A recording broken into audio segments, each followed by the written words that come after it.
Fire signs, tignan po natin kung ano yung mensahe para sa iyo ngayong araw. Keep in mind po na ito ay general reading lamang, so hindi po lahat ay makaka-relate, so be open-minded.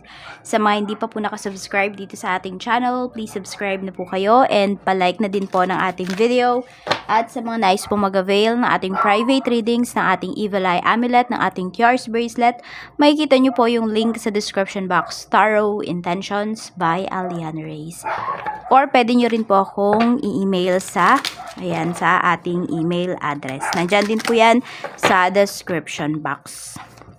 Tingnan natin ano po yung mensahe. Mensahe sa'yo ngayong araw, we have envy, haters, spiteful, jealousy. Maraming naiinggit sa'yo. Tignan mo, may nakatingin sa'yo dito. Parang alam mo, hindi siya masaya sa mga nangyayari sa life mo. Mga good things yung nangyayari sa life mo, fire signs. Yun yung napapansin niya na hindi po siya masaya. Mag-ingat kayo sa taong to kasi pwedeng, ini-evil eye niya kayo. Kaya kung nagpa-post kayo sa social media, kung kayo po ay, mahilig kayo mag-post sa social media, mag-iingat kayo.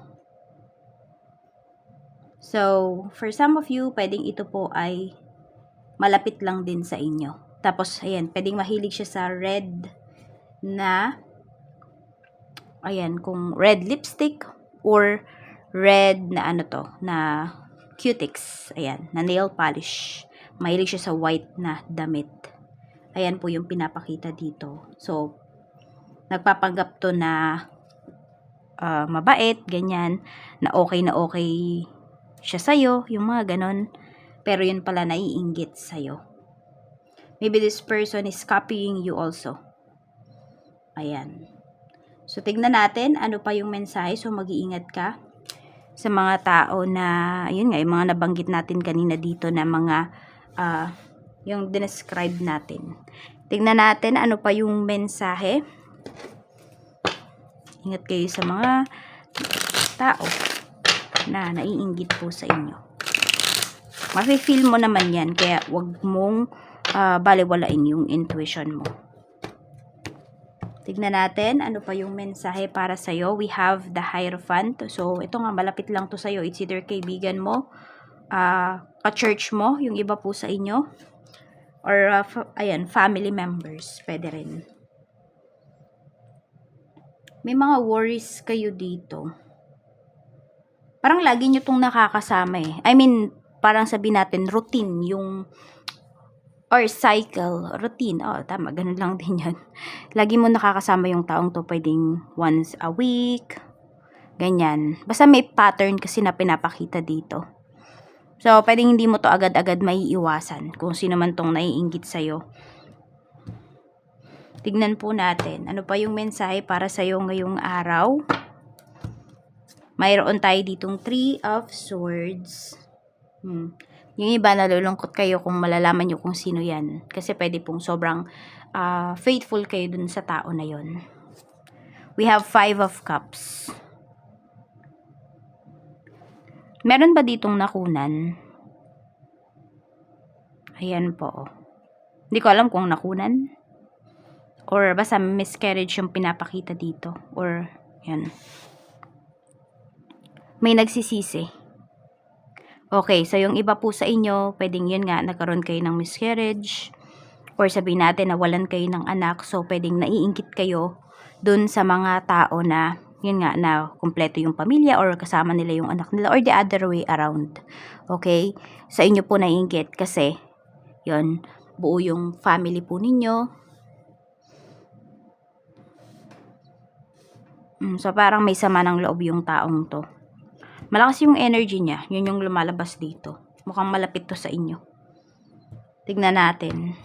Malapit talaga sa inyo yan. Ang lakas ng energy niya. Tignan natin. Okay.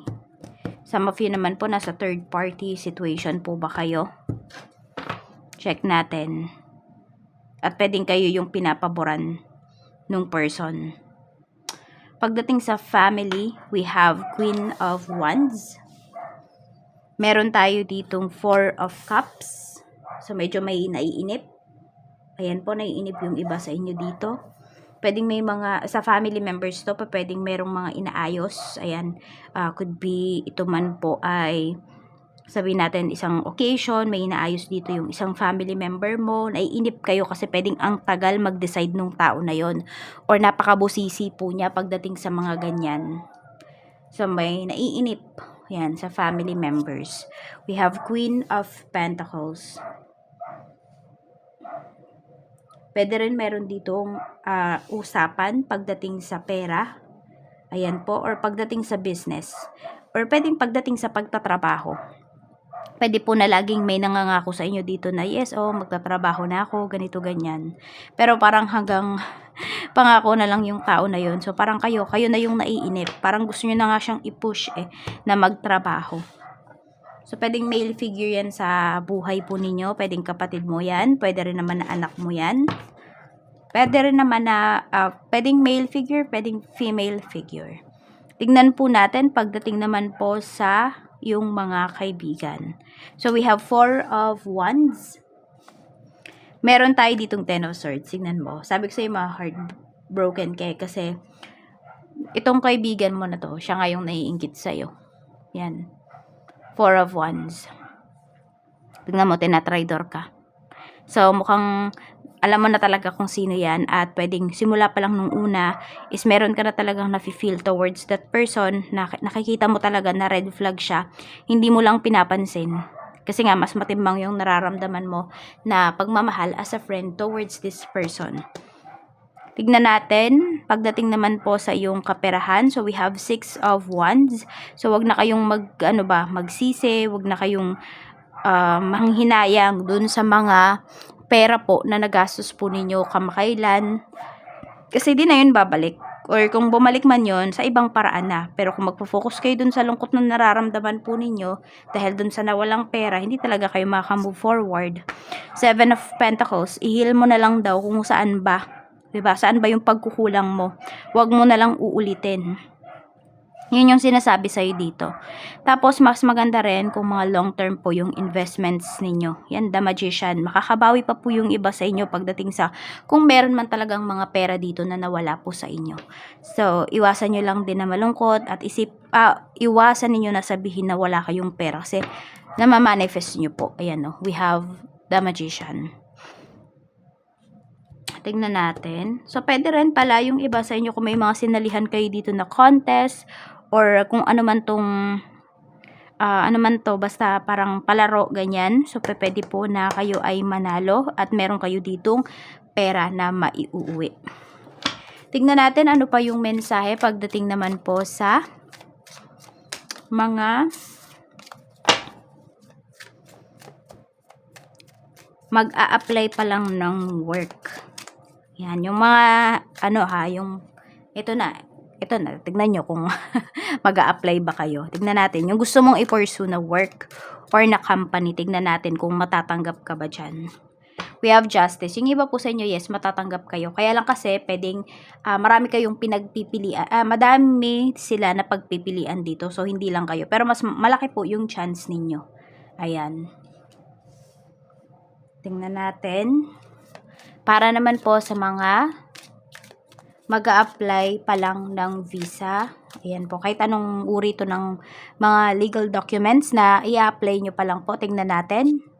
We have the world. So, ayan po. Ito ay, yung card natin na to is new beginnings po yan. Celebration. Okay? Or kung may naayos man po kayo, ito po ay maayos po ninyo. So, ma-approve po yung inyong papers. Napakalaki po ng chance. Tignan natin pagdating naman po sa mga may current work. Sa mga may current, tignan muna pala natin kung meron pong may utang dito, makakabayad ba kayo? Ace of Pentacles, yes po. Marami dito, pwedeng bago matapos yung taon or bago matapos yung month of August, makabayad na yung iba sa inyo. Tignan natin kung sila naman yung may utang sa'yo, kung sino man yung may utang sa'yo, magbabayad ba? We have the Tower, hindi na po. Yan o, tinatakasan na kayo. Parang pinapaasa na lang kayo. Sinasabi dito, wag nyo nang paniwalaan yung sinasabi ng tao na yon. Parang, Mahirapan lang po kayo.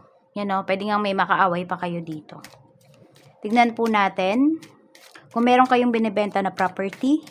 Let's see if mabebenta nyo ba yan bago matapos yung August. We have 3 of Cups. Napakalakas po ng energy na yes para sa inyo. Mag-ingat lang kayo dun sa mga iba nyong makakadeal kasi mukhang marami pang manloloko sa inyo dito. Parang madami bang magpapaasa. So pag ganun, di pa naaabala kayo. So hingi kayo ng down payment. Okay? Manghingi kayo ng down payment para hindi po kayo, or kung maabala man kayo, di ba? May bayad naman yung pang-aabala po sa inyo. I mean, hindi sayang yung effort ninyo dito. So tignan natin. Punta na tayo sa work. Check natin pagdating naman po sa trabaho. We have King of Wands. Ayan, napaka-happy ninyo dito pagdating sa work. So, pwede po na, kunwari, yung department ninyo, ayan, may nilabanan talaga kayo. So, kayo po yung nanalo. Tsaka, full of efforts kayo dito ngayon pagdating sa trabaho. Siguro kaya din maraming naiingit sa inyo. Kasi, ang lakas po ng charisma mo pagdating sa work. Ayan, pwedeng may mga projects dito na, yes, nag-e-effort din naman talaga kayo. Tapos, napapasa pa siya. Na-approve pa siya. We have 2 of Swords. Okay. We have the Sun. So, yung iba naman sa inyo, wala naman kayong balak na mag-resign pagdating dito sa work. Very positive naman yung energy. And even your environment. Meron lang mga ilan talaga na naiingit sa inyo. Pero, hindi po yun dahilan para kayo ay, umalis sa trabaho, mag-resign. Tignan natin pagdating po sa business. Ayan, sa mga may current business, tignan natin. May mga current business natin, we have 8 of Cups. Parang gusto nyo nang iwan tong negosyo ninyo. Or gusto nyo i-level up yung inyong mga produkto. Yan. Nababother yung iba sa inyo.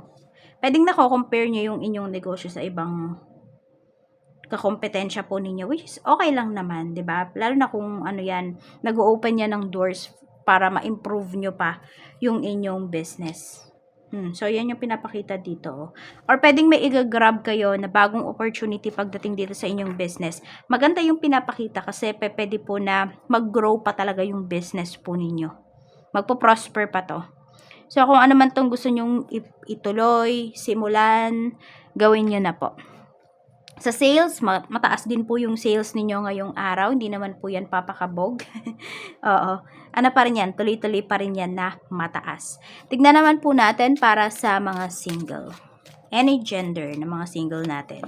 We have 7 of Wands. Ayan, mga single natin dito. Kayo yung umiiwas, kayo yung mailap. Tapos parang nire-reject nyo kagad kapag nagtapat pa lang sa inyo or nagtanong pa lang kung pwede ba kayong ligawan or pag niyaya kayong mag-date, yung iba sa inyo nire-reject nyo agad. Kaya ayun, alam niyo na yung iba sa inyo, kaya still single pa rin. So sabihin na lang natin kasi hindi po yan yung priority ninyo sa ngayon. Tignan natin ano pa yung mensahe pagdating naman po sa mga married. We have 5 of Wands. Okay, so maraming naiinggit dito sa marriage po ninyo. Maraming tao na parang nakikialam sa relasyon nyo. Yan. Sabihin natin, kung may third party man, nakikipagkompetensya sa iyo yung third party. Kung wala naman pong third party, ayan, ang naiinggit naman po is yung family. Or hindi magkasundo yung family mo at family ng person mo. Parang ganon, yung mga in-laws po ninyo. No, hindi magkasundo. So, parang sila yung nakakagulo po sa inyong relasyon. So, tingnan nyo, dapat nyo bang i-consider? Okay, dapat ba na malagay din sa alanganin yung marriage niyo dahil hindi sila magkasundo? Tignan natin. Naiipit kasi kayo dito Check natin pagdating po sa mga in a relationship. Siya na ba talaga yung makakatuluyan mo? We have Knight of Pentacles. Okay, kung nababagalan po kayo dito sa inyong relationship, yes, mabagal talaga siya. Ayan. So, kung hindi naman kayo mapaghanap, tatagal po tong relationship ninyo at pwede siyang mapunta sa, sa marriage. Pero kung kayo po yung tipo ng tao na mapaghanap, naiinip kayo, ayun. Ayan, hanap na lang talaga kayo ng iba.